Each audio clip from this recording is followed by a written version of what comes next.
Hey guys, Amanda here, and in this video I am going to be recapping and maybe reviewing a little bit of Bachelor in Paradise Season 7, Episode 9. There we go. I was like, what the last one I did was Episode 8, and yeah, that was a while ago. I watched this a little bit ago. I have all my notes right here on my old phone. Let's get into this. Hopefully it'll refresh my memory of, seeing everything. And I also have a bunch of other videos I'm going to film today. So I'm going to be changing my clothes and making it seem like there are different days that I'm filming this, but it'll all be in this location, which is different than my normal location because I'm somewhere else for a few days. And then also my nails will give away that they're the same days. My chipped nail polish. Isn't it lovely? Isn't it lovely? Isn't it lovely? Okay, anyways. So yeah, let's get on into the episode that I'm sure most of you saw many months ago.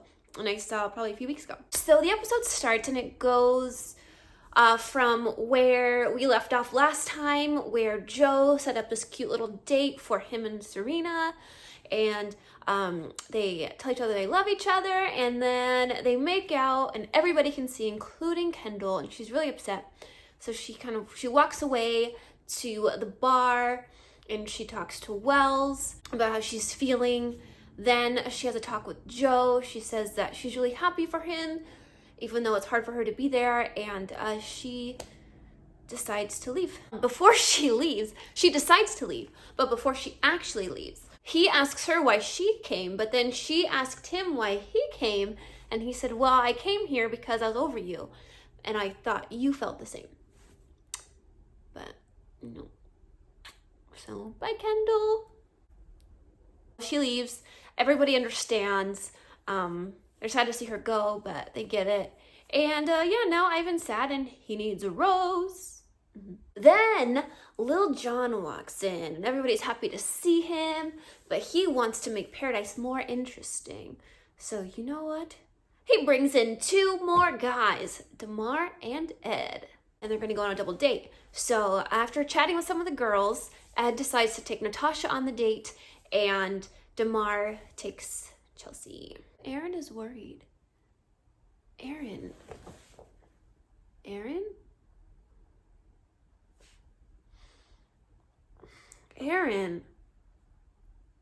Who's Aaron?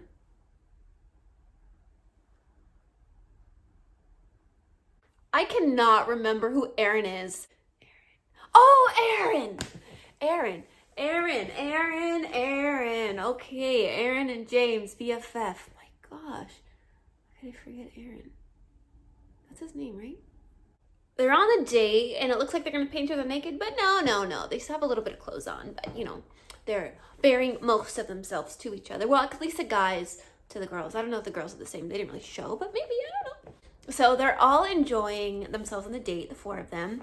And then we go to the beach, and there's Dr. Joe. He's playing on his guitar, ukulele. I can't exactly remember what was going on, but he's providing some music, and everybody's talking about him. Not necessarily in a bad way, I don't think. I don't know. Back to the date, we see Ed and Natasha kissing. It's probably during the Dr. Joe's background music. Probably, yeah.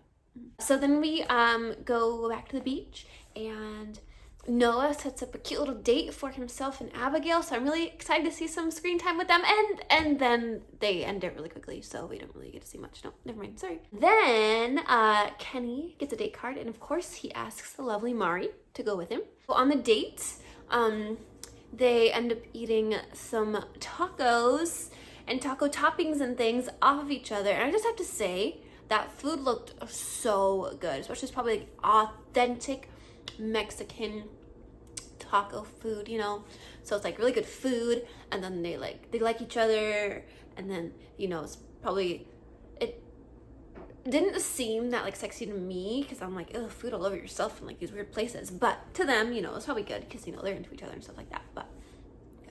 To me, I would just sit at a table and eat it. I don't want to use a person at the table, no. Moving on, James sets up a really cute painting date for him and Tia back at the beach, and Tia's very torn between James and Blake because Blake makes her vagina dance. But James makes her really happy, even though there's not really any vagina dancing going on there. So she's a little torn between the two. Then we go back to Kenny and Mari. Yeah, they're all about each other. They just talk about their journey so far.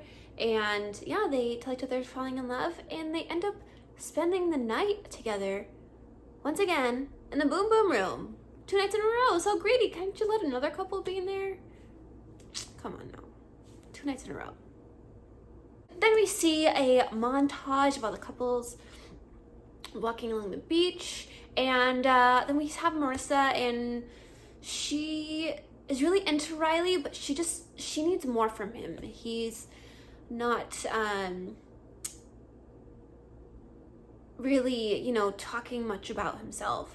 Marissa just wants to know why Riley is holding back so much. She has been lied to in the past, doesn't trust easily, and he tells her that if she had been asked on the date, he wouldn't have told her not to go, but he wouldn't have liked that she went on the date, but he wouldn't have told her that. He also says that he's worried about getting close to somebody because he's been burned in the past. He's also afraid to start a family because he did not have the best time growing up with his parents.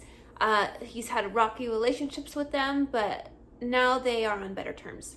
Marissa is so happy that he opened up, and they tell each other that they're falling in love with each other as well. And yeah, so then it's the next day, and all the couples seem so happy, but the happiness isn't staying for long because the producers walk in and they tell everybody to hurry up, pack your bags because there's a tropical storm coming. But then they're interviewing people while they tell them they need to hurry up and leave because of tropical storm, so it can't be that horrible if they have time to stop and interview people.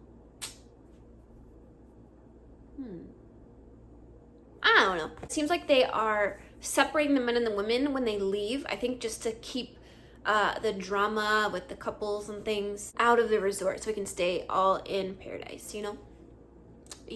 So then it's the next day, and everyone's back.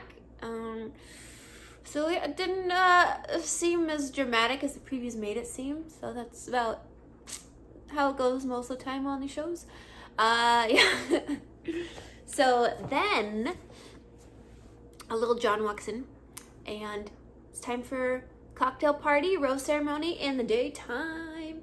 Well, at least daytime cocktail party. Ivan's a little worried. He needs to get a rose. In the group before the cocktail party begins, Joe says that this time on Paradise might mean a little bit more than last time. Mari and Kenny have talked about the future.